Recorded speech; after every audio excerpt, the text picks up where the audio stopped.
Il était une fois, au cœur de Delson, une petite église qui allait devenir le témoin silencieux d'un siècle de vie, de foi et de rencontres. Aujourd'hui, je vous propose de remonter dans le temps avec moi et de découvrir cette histoire pas à pas.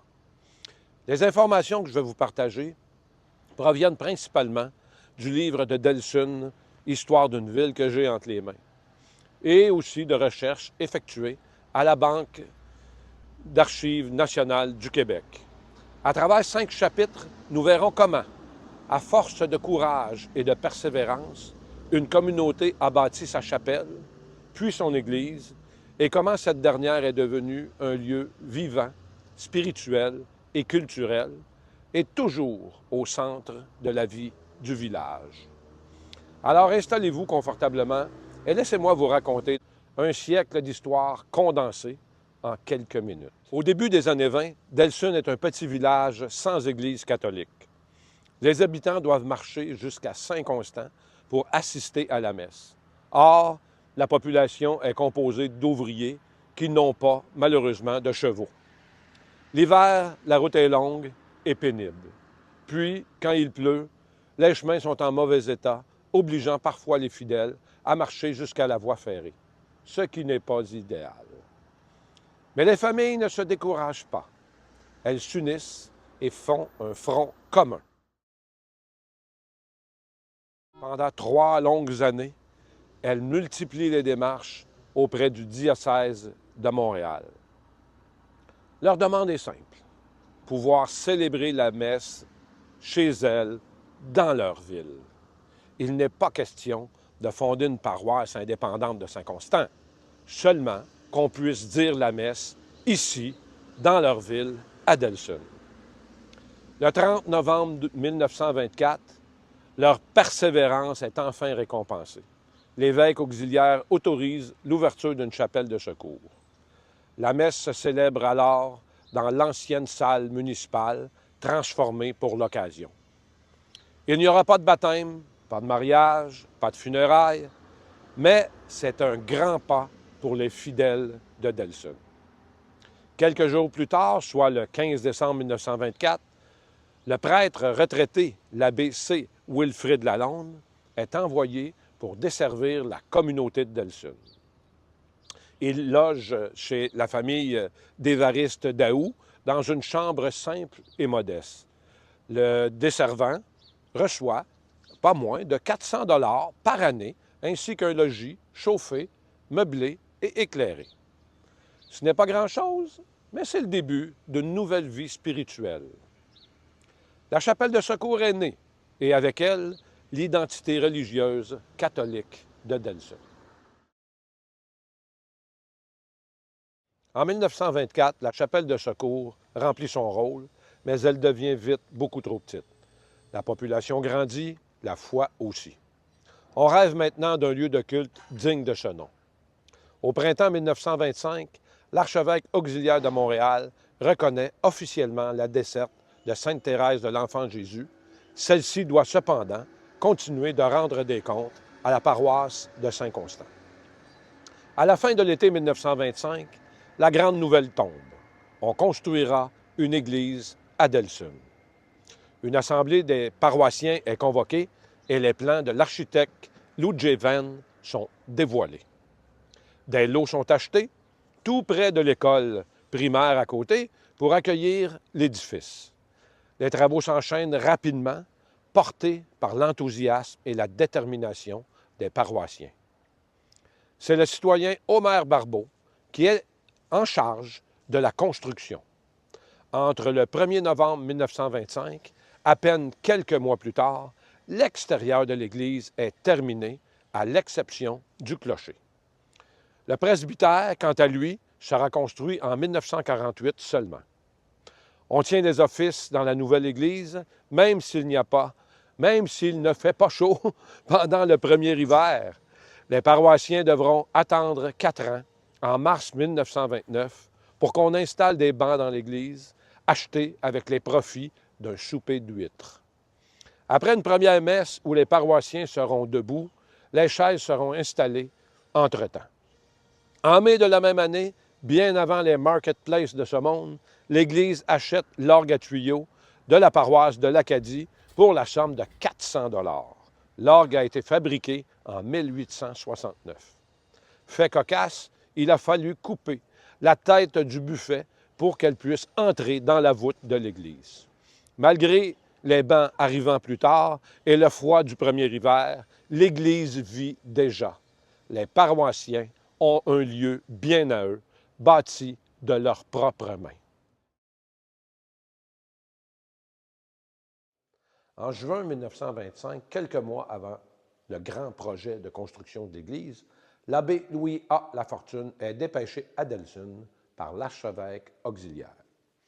Son apport sera considérable, tant sur le plan spirituel que communautaire. Jeune, passionné et profondément dévoué, l'homme de 35 ans ne tarde pas à gagner le cœur de ses paroissiens.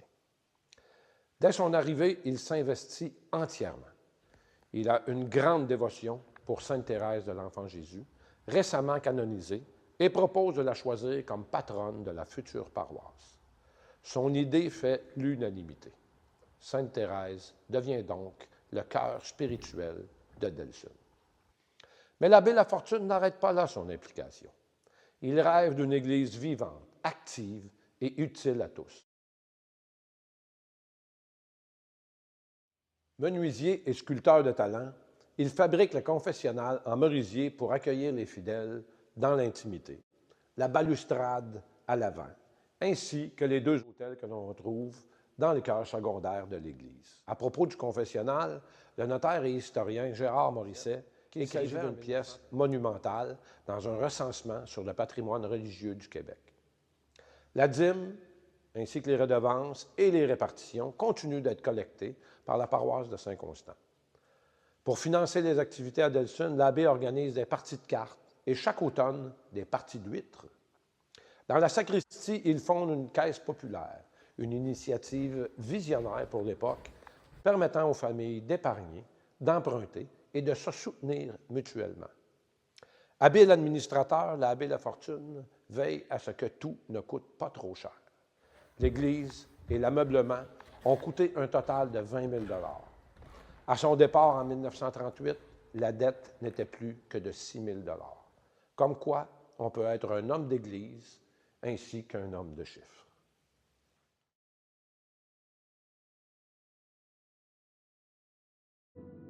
Au plus fort de la crise économique en 1930, l'Église de Delsun vit seulement de dons et d'activités bénéfices. Les paroissiens veulent que ça change. Après des années de persévérance, leurs efforts portent enfin leurs fruits. Le 24 septembre 1932, Delsun est érigé officiellement en paroisse. Ce n'est plus qu'une simple chapelle de secours dépendant de Saint-Constant. C'est une paroisse à part entière, reconnue, fière et indépendante. Les 3 premiers marguilliers sont nommés à l'automne 1932. Il s'agit d'Arthur Trudeau, Rosario Métra et Omer Barbeau. Leur rôle est de voir à la gestion administrative et matérielle de la paroisse.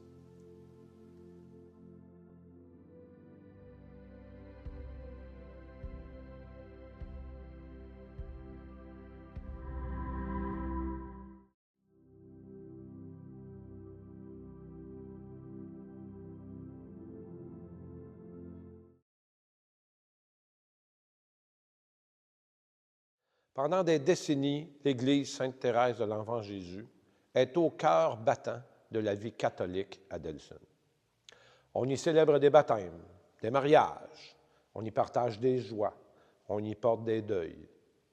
On s'y rassemble pour prier, pour chanter et aussi pour espérer.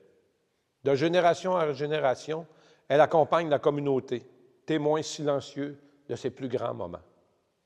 Mais avec le temps, le visage du village change. Et comme bien d'autres églises au Québec, celle de Delsun se vide.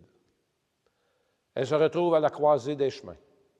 Doit-elle fermer, se transformer ou peut-être continuer d'exister autrement? En 2018, la ville de Delsun pose un geste fort. Elle achète l'église Sainte-Thérèse de l'Enfant Jésus pour préserver ce précieux patrimoine situé au cœur du noyau villageois. Un protocole d'entente est ensuite signé entre la ville et la fabrique, prévoyant un usage partagé du bâtiment. Cette acquisition marque un nouveau tournant. L'Église n'a pas disparu, elle s'est simplement réinventée. Elle continue d'accueillir les célébrations eucharistiques, les baptêmes, les funérailles et la catéchèse, tout en ayant ouvert ses portes à de nouvelles vocations culturelles et communautaires. Au début de l'année 2024, des rénovations sont planifiées pour en organiser et en optimiser l'usage. Les bancs sont retirés, une partie des bancs sont retirés pour rendre l'espace plus polyvalent.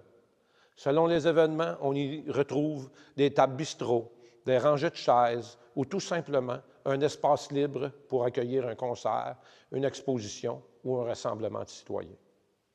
Aujourd'hui, l'Église Sainte-Thérèse de l'Enfant Jésus demeure ce qu'elle a toujours été, un lieu de rassemblement pour les citoyens de Delson.